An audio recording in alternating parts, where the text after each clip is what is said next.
Hey folks, it's a cold and snowy January morning in 2016, and since it's going to get like almost zero tonight, figured today would be a great time to make some soup, some comfort food.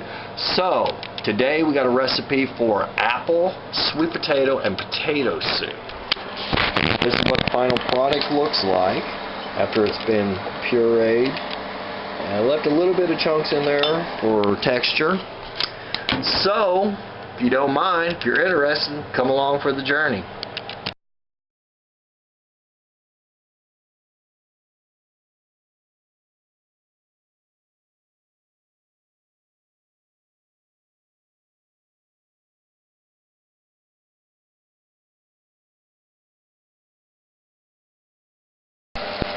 So we're going to melt 3 tablespoons of butter, and then we're going to add the onions and the garlic, and let that saute for about 3 minutes. And so after 3 minutes of cooking, turn the heat down a little bit to about medium-high. Then I'm going to add my potatoes. And I'm going to let them, the original recipe says to add the pears or apples at this time, but I'm going to let the potatoes cook for about 3 minutes because they're a little bit fuller and harder than the apples. So I'm going to let these cook for 3 minutes. Then I will add the apples.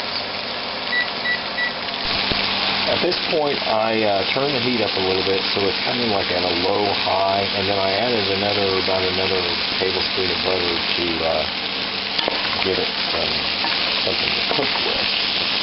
And I got about another minute to go, and then I'm going to add the apples. Okay, this is what it's looking like now. So I'm continuing to stir as I'm doing all this, and I'm adding my 4 apples at this point, and I'm going to let that cook for an additional 2 minutes. See how the apples have gotten a little brown? I should have put some lemon juice on them to kind of preserve that. I'm going to let it stay at this cooking for 2 minutes. At this point, the apples are cooking. I'm going to add my chicken broth, and I added about, you can add either a half a teaspoon to a teaspoon of ginger or the thyme or whatever ingredient. Salt if desired, but I'm thinking the chicken broth is going to be pretty, got a lot of salt in it itself. And then you let this come to a boil, and then you let it simmer for 30 minutes. This is what it looks like after it's cooked or simmered for 30 minutes. And now I'm going to take my emulsion blender and emulsify it. Try not to get it all over the wall.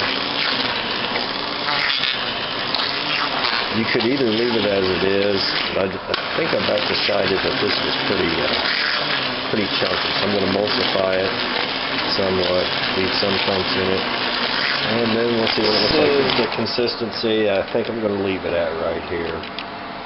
A little bit creamy, a little bit chunky. Be good on a cold winter's day.